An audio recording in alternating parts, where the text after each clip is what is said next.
أنت وكعسية قبل كلاس عنود إيه مقالة مدحدة ولا كعسية وحي هذه ذنكو قشين وأد كوب حدين ودلك كوب بريسين دلك صوماليا يا ردي وأدي دين يلي ما إنه ما يالو مسي أجان كروحان وصعد ومسي دول قالن كروحان سومال نوض كمسي شري كلام دتك يجو سيدنا لولا دقميو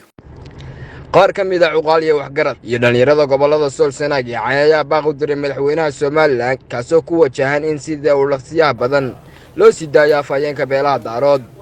oo muddo 7 ah xabsiga magaalada Laascaanood ku xidhan odayaasha ayaa sidoo kale ka hadlay xaaladihii ugu dambeeyay magaalada Laascaanood ka dhaca kuwaasoo dhammaan ahaa rag loo geystay haweeney cuqaal kadibna loo dhaadhiciyay xabsiga Madheera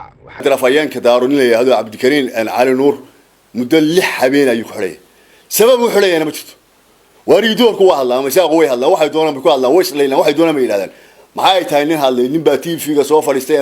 ama YouTube laga diiwaan la xiraya maxay tahay ma dadka afkiisa la qabanaya miya la caburinaya maxay tahay waas anu waxaan leeyahay aqligu ha shaqeeyo degmada Laascaanood anu bal sida loo maamulayo waxa weeye waa si dadka la isku dirayo indhood way deganeed nimankaas waxay Soomaaliland waxay soo gashay xilliga soo gashay waa la garanayaa dhibaatooyin fara badan baa ka dhacay hadeerse way deganeed waxaan moodaa in dabkii lagu shidayo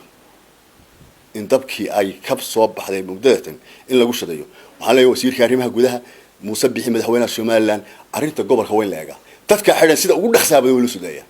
hadii kale dadka la isku diraya meel walbana waa la joogaa meel walba dadku waa wada joogaa dhibta kale oo taagan waxa weeye hadeer waxa la doonayaa in dadku bal islex marin ardadii amuud ka dhimaysay maan loo nin baa lagu dilay reer Boosaaso askarigii ilaalinayay oo inuu nabadgelyada sugo ilaalinayay baa dilay hadeer dadka yar oo dhalinyarada isla markiiba marka calankaas lagu qabtay marada cagaarka anigu ma qaandee waxay batay mara cagaar baa lagu qabtay waa la qaaday habeenkii waxa la geeyay Madheera waxaan u ahaanaa khalad waa waxaan la qaadan karin waa waxaan mas'uuliyad agteeda ay marin dadka waxa sameynaya waxaan leenahay dadka waa la isku dirayaa magaalada hadeer way degan tahay aad bay u degan tahay waxaan moodaa in fidmo laga abuurayo taas waa ta kale waxaa dhacday dadii dhalinyaro ah oo caruur ah oo aan waxba garanayn oo calankan waxa weeye qofka markaad ka shaqeynayso wadaniyad aad doonayso waxa aad aaminsantahay inuu kula aamino dawayna qalbigiisa wax ku shubata 26 Juun waa calankii ugu horeysay Soomaaliya marka la taagay Hargeysa laga taagay calankii Hargeysa laga taagay ilmo yaro dhashay 2002 ama 2003 in loo xidho loo ciqaabo وهدنا lagu aamin waayo gobolkii Sool degmadii Laascaanood oo leh 3 darajo maxkamadii degmada iyo tii gobolka iyo tii raafaanka oo leh xabsigii dhexe oo leh isteeshimo badan oo kala duwan in lagu aamin waayo oo habeen badh la qaado oo loo dhaadhiciyo Madheera iyaduna waxay ka mid tahay ama ay marxaati ka tahay calaamadaha iyo aftuubka aan sheegayo oo aan gafigu ahay way dhacday waa aftuub because way qofka haduu dambi galo waxbuu xaq u leeyahay halka uu joogo in lagu maxkamadeeyo oo dambigiisa lagu saaro ayuu xaq u leeyahay eelkiisu inay dhageystaan ayuu xaq u leeyahay in loo yar la qabto ayuu xaq u leeyahay adar midna ma dhicin waxaa dhacday Cabdikariin Cali Nuur فكركيسو هذا وحو كهالله أنا أبقبه أنا جاي أنا عبد الناصر محمد أو عبد الله فابقبه نك كوغن أحسن استدبات والسير إنه صادح فريستو يسوق يصدح والسير هرتيه أنا أبقبه وعيب أنا أبقبه شنح اللي بانو البحنتين اللي بيستيت صادح فريستو أنا أبقبه إني تايعب أنا أبقبه وحنوق المنا ما waxaan loo qalmana ninka inta raalida ku ah ee ku sacabtumay habiga ku ah isaga u taal adeerta annaga qabno muuso annaga qabno waa ku ceeb ku waxa dugsanayo dhulbaantay ama harti noomana qalanto noomana cuntanto wax wada lahaansho iyo wax ka dhaxayna ma mana aqbali doono hal deelaya soo la hadlin waxa gobol ka socda waa fidno iyo kicin ودب لبختيني هران دب لبختيني وأنا ربني دتكو إنه كبكسدو أو لا قديو أياد مدة سوماليلاند إنه دب إنه يوم هاتي تتكدي جودي يردبعتدي أنا بختيني وأيدنتي إذا كأركويدي إنه دب عبورته أدير ninka dhagax tuurtuuraya hadii kii muraadaha ninka muraadaha ku jiray daarta muraadaha ku jiray uu dhagax tuuro nin gidaar awalba taagnaa anu dhagax wuxuu yeelaya garan maayo Soomaaliland waxa weeye dhagax ay ka bilowday laascaano iyo tuuriyadan istaba jooga ee ay joojin weydii waanu la tuureynaa ee ninkay ka daataan caano ayaynu arki doonaa wax shuruuda oo Cabdikariin Cali Nuur ku xiran yahay ma jirto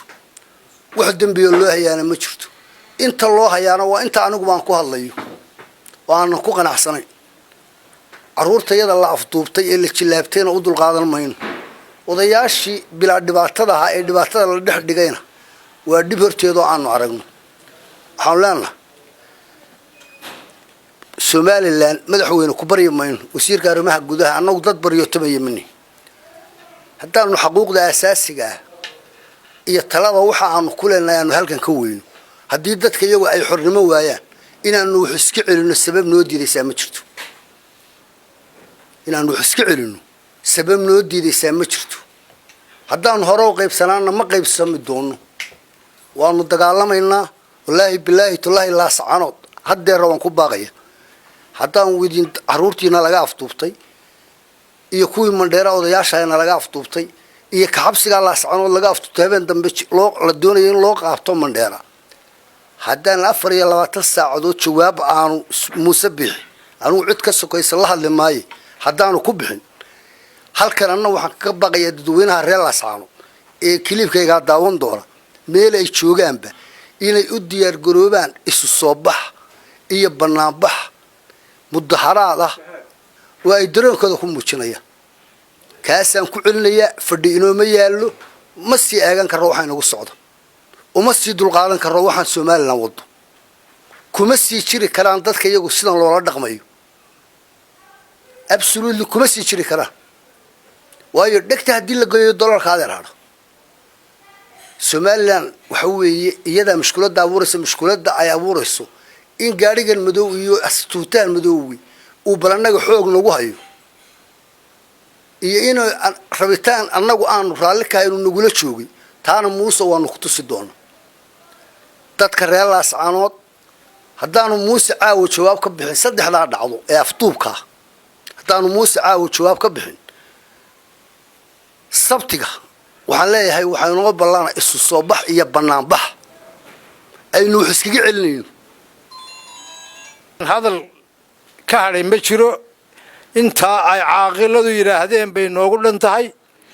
wax kale oo aan ku dareynaa ma jiro waxaan ku darayaa ninba bari dawladda Soomaaliya oo ay cadaalad xumo ku sameysay baasabuuba la ugu cadhooday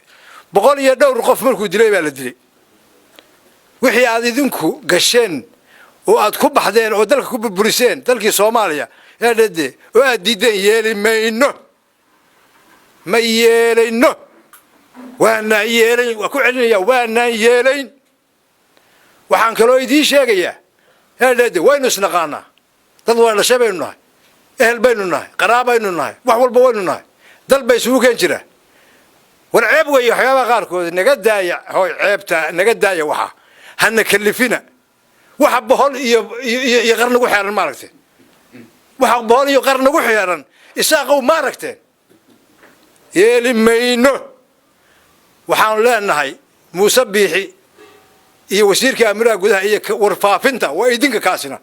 heedade kulli heedade iyo qambi kulli waxaan leeyahay heedade war ma yeelayno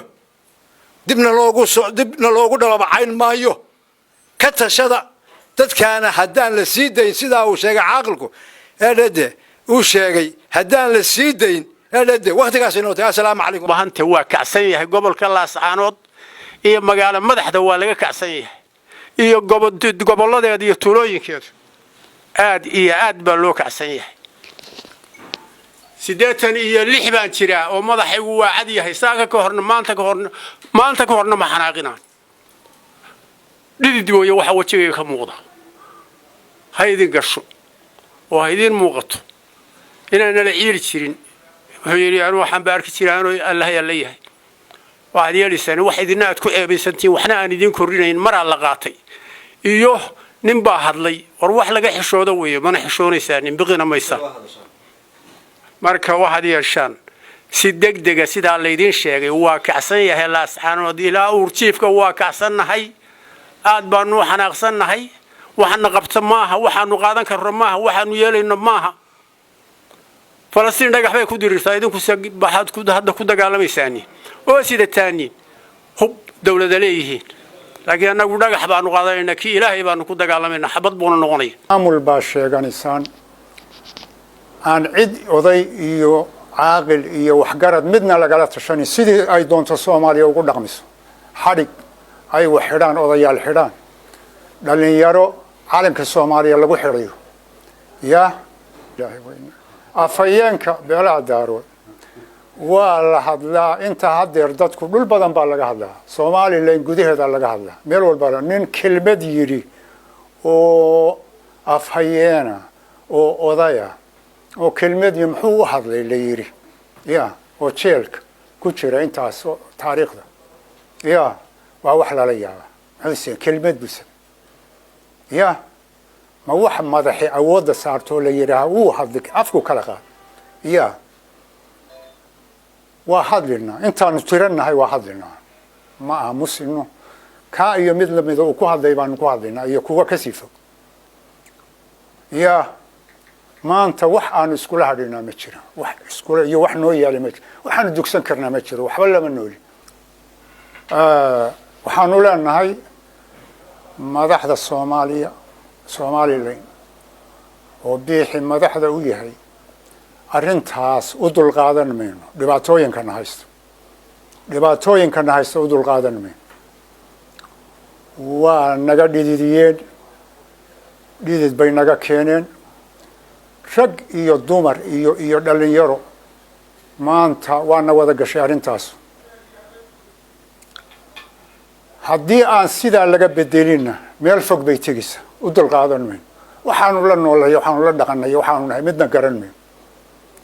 xoolo xero ku jiro lagu gurtay xero oo qoolka marba la gelinayo baanu hadda gaadhnay halkaasaanu gaadhnay nin xiniyalihi waa meeshu ka dhidhii jiray oo ma garanaysa ka ficiltami jiray oo ka geysan jiray ha isku beenana wixii laga xishoon jiray ee Soomaali dhaqankeeda mamnuuca ka ahaa baad maanta dan iyo door bideen dawladnimadana waa doonaysaan iyo madax banaani balidinku isqaabilsiiya dadkii mageydada ahaa ee maatooyinka lahaa ee odayaal dhaqameedada lahaa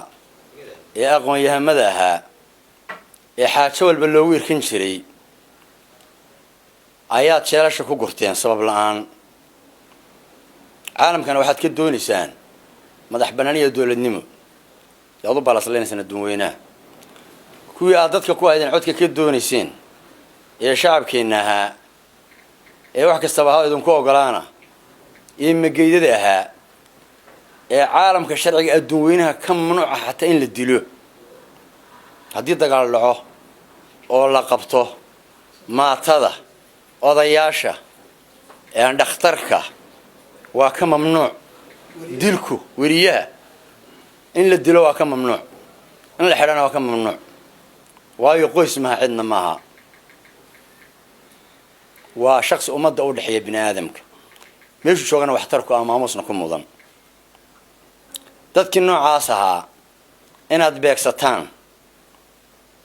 oo aad jeelasha dhigataan oo umulihii ay jeelasha ku jiraan oo maatooyinka ay jeelasha ku jiraan oo odayaashii mageeyada ay jeelasha ku jiraan oo asaa dawladnimo iyo ictiraaf ku raadisaan caalamka ka raadisaan dadkiinana kaga raadisaan bal labadaa idinku isu geeyo oo isla ekaysiya labadaa warxishooda oo wax isku fala oo dib isugu noqda oo waxaanu idin leenahay annagu odayaashii dhulbahantaanu nahay ee laascaanood nooma maqna maanta cidi waxyar baa naga maqan hadday caaqil tahay haddii oday dhaqameed kale tahay haddii ay aqoon-yahan tahay haddii ay dhalinyaro tahay maanta nooma maqna waa baaqi ugu dambaanu siino war waa isku xaarteen isku beenina war wax la kala hadha qodobkaas waa qodob السلام عليكم ورحمة الله وبركاته odayaashu meel dhow bay ka dhaansanayaan magaa rushooga meel dhow bay ka dhaansanayaan 8 reer laascaanood agoona oo aan iyadoo shaad la sito oo dawlad joogto meesha la laascaanood maamul joogo aan wax dilay la ogeyn 8 aqal iyo agoomahoodii iyo ay joogaan iyo maatadoodii agoonta odayaashu hadduun bay sogaadeen oo indhaha kala qaadeen oo kaceen anigu waxaan leeyahay odayaal aad meel dhow ka dhaansanaysaa mararka waxa weeye arrimaha laga hadlayo oo afduubka ah ama se jirdilka ah ama se doqonina la dagaalanka ah waxaanu leenahay hadalka anagu badin mayno ee waxaanu leenahay u dulqaadan mayno waa ka xunahay dawladda Soomaaliyeed tii hore 60kii anaga dhalinay intii ka dambeysay caalanka ka nasaarka nasiib habeenkii waa joognay dawladda anaga dhalinay hadii albeedkeeda ilaa iyo inta way soo socotay waxa weeye marka hadalka ma kuma talagelin oo uma diyaar garoobin laakiin ma yeelayno wax yaani xumaan ah oo jirdil ah oo hadii albeedkeeda leh ma yeelayno wax nagu xun haddaanu nahay dhulbahante haddaanu nahay Soomaali weyn haddaanu nahay dadkii xornimada dhaliyay waxa weeye waxaanu leenahay anagu u dulqaadan mayno waxa sida odayaashu yiraahdeen u dulqaadan mayno afayeenada iyo gabdhaha iyo umulaha iyo caruurta yar ee calaamada sita anagu waa laga xishooda wixii nin waliba dushiisu ku xidhay suuf dariiga leh